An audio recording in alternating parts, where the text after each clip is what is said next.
आप लोग एक लाफिंग स्टॉक बन चुके हैं कि एक इतने बजट आपका खर्च हो गया, इतने पैसे उड़ा दिए हैं कि आप अपनी आईटी टीम को भी पैसे नहीं दे पा रहे हैं, इसलिए उनको ऐसे चीप ऑडियो क्लिप जनरेट करने पड़ रहे हैं। जम्मू कश्मीर में एलजी भी ये कह रहे हैं, जो लोग जम्मू कश्मीर में शांति भंग करने की कोशिश कर रहे हैं उनको कानून के मुताबिक सख्ती से निपटा जाएगा। भारत की छवि खराब करने की कोशिश की जा रही है। भारत की छवि तब खराब होती है जब एलजी हों, हमारे संवैधानिक पद पे रहे हुए गवर्नर हों, वो अपनी सीट की जिम्मेदारी, कुर्सी जो मिली है, जो उसके साथ जिम्मेदारी मिली है, उसका पालन करेंगे।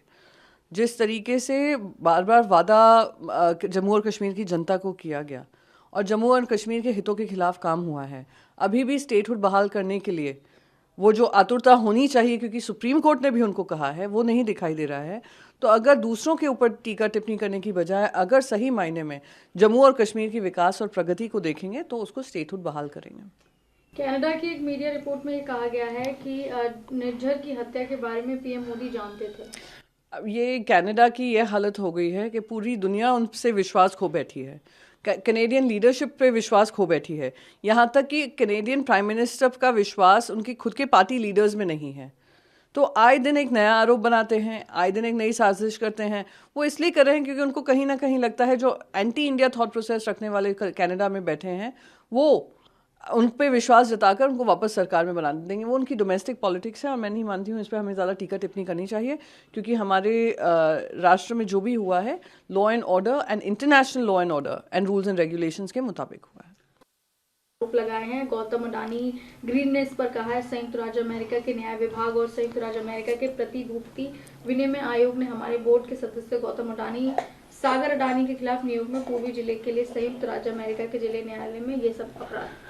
देखिए, जिस तरीके से आरोप सिद्ध हुए हैं, कन्विक्शन हुआ है, इंडाइटमेंट हुआ है, काश अगर हमारी खुद की इन्वेस्टिगेटिव एजेंसीज जब इस तरीके की रिपोर्ट सामने आई थी उस पर इन्वेस्टिगेशन करते, फ्री एंड फेयर मैनर में करते हैं। एक जो कॉर्पोरेट गवर्नेंस की बात करते हैं, कॉर्पोरेट रिस्पॉन्सिबिलिटी की बात करते हैं, कॉर्पोरेट अकाउंटेबिलिटी की बात करते हैं, उसको ध्यान में रखकर अगर इंडस्ट्रियलिस्ट पे कोई कार्रवाई इन द सेंस कि उनसे कहें नियम कानूनों का पालन करें। पर हमने देखा कैसे एजेंसीज भी उनको डिफेंड करने में लगी हुई थी।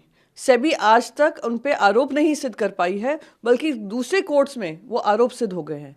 उन पे कहा जा रहा है लाखों करोड़ों उन्होंने खर्च किए हैं ब्यूरोक्रेसी में, गवर्नमेंट ऑफिशियल्स पे कॉन्ट्रैक्ट्स लेने के लिए, सोलर पावर कॉन्ट्रैक्ट्स लिया, और वो उन्होंने इन्वेस्टर्स को, यूएस इन्वेस्टर्स में जो बॉन्ड्स थे जिससे वो पैसा कलेक्ट कर रहे थे, उन्होंने उसको रिवील नहीं किया है।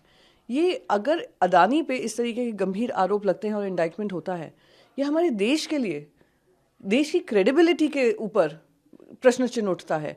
सालों से कमाई हुई क्रेडिबिलिटी, सालों से कमाई हुई इज्जत एक इंडस्ट्रियलिस्ट की वजह से गवा देना, मैं मानती हूँ बहुत ही दुर्भाग्यपूर्ण है। इंडस्ट्रियलिस्ट बड़े, इंडस्ट्रियलिस्ट विकास करें, इंडिया की प्रगति में उनका योगदान रहे, पर इस तरीके से जो इंडिया में ही इन्वेस्टिगेशन होना चाहिए था, आज विदेशों में डंका बज रहा है। ये बेहद ही शर्मनाक है, दुखद है। और मैं उम्मीद करती हूँ कि without losing any more time Indian agencies थोड़ा स्पाइन दिखाकर उनको सही कॉर्पोरेट गवर्नेंस के अंतर्गत उनसे अकाउंटेबिलिटी मांगेंगी। और ये कौन से गवर्नमेंट ऑफिशियल्स हैं जिनको ब्राइब दे देकर आज यहाँ तक पहुँचाया कि उनके पास इतने कॉन्ट्रैक्ट्स हैं कि दुनिया भर के सबसे अमीर आदमी बन चुके हैं।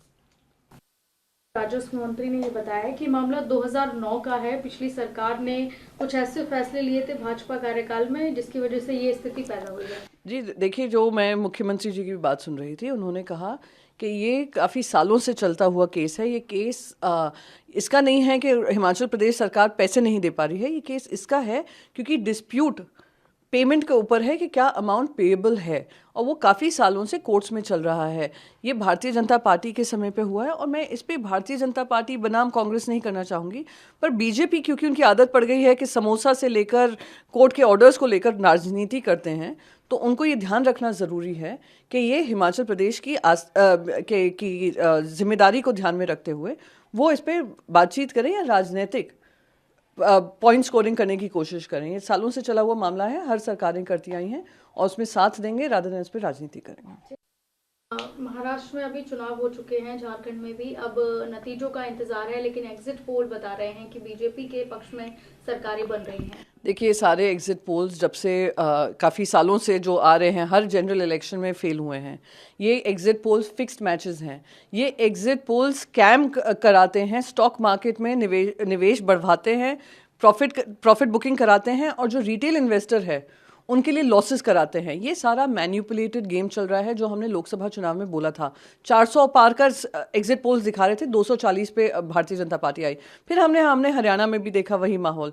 तो मैं एग्जिट पोल्स पे चर्चा ना कर जो जनता ने हमें प्यार दिया है, जो जनता ने हमें विश्वास लोकसभा में दिखाया, वही प्यार आगे बढ़ेगा और विधानसभा में एक नया इतिहास गढ़ेगा। हम बहुत कॉन्फिडेंट हैं कि हमें सरकार बनाने का वहाँ की जनता मौका देगी, क्योंकि वो आक्रोशित हैं इस सरकार से, जिन्होंने सिर्फ भ्रष्टाचार किया है, हमारी इंडस्ट्रीज़ को दूसरे राज्यों में भेजा है, हमारे युवाओं को बेरोज़गार रखा है, लॉ एंड ऑर्डर व्यवस्था कोलैप्स हो चुकी है, महंगाई बढ़ चुकी है, और महिलाओं को लेकर, महिलाओं के आत्मसम्मान को लेकर जो लड़ाई हम लड़ रहे हैं, किसानों की लड़ाई लड़ रहे हैं, उससे जनता हम पर विश्वास जताएगी। और मोस्ट इम्पॉर्टेंटली, जो इतने सारे खोखे गुजराती कारोबारी से आ रहे हैं महाराष्ट्र में, वो जनता देख रही है, जिसके ऊपर विनोद तावड़े जी ताव मचा रहे हैं और पैसे लुटा रहे हैं, वो सब जनता देखकर, जनता ने हम पे विश्वास जताया है और हमें वोट देगी और बहुमत देगी और हमारी सरकार चलेगी।